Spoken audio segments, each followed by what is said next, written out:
for women who don't have children or women who are not married and they are in their 30s and their 40s and they have been asked so many times, why aren't you married? Are you ever going to get married? Why don't you have children?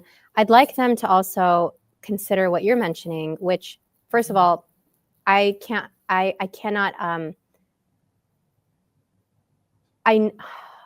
don't even, what's the right way to mention?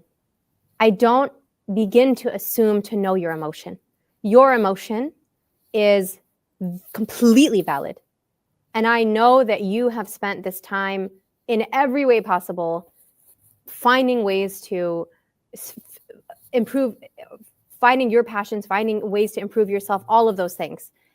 But I just want to say, when the pressure is on from the community, when they are asking you or families asking you, and it's just so unnecessary. It's so messed up that there's this expectation.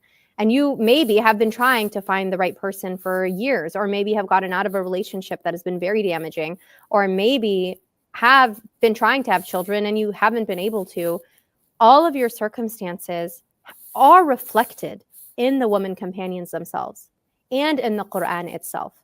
And knowing that, I think, should be a lesson for the community who puts that pressure on you, that you need to be a certain way by a certain age. The reality is that the Quran and the Sunnah show us that women of all backgrounds, women of all realities, we're amongst the best of people, and they are our example.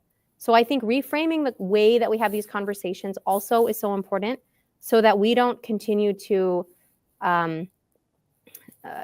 generate or continue to push the same kind of stereotypes that we have in our community, which are unnecessary, which are un-Islamic, which are so far away from our deen, when we have, subhanAllah, the exact opposite examples in the Quran and Sunnah. The Quran and Sunnah, Allah knows who He created, how He created us as women in all of our circumstances, and drawing inspiration from those women who Allah chose as examples for us, who are childless or who never got married or who lost their children, are so important for us in every conversation that we have about women's circumstances.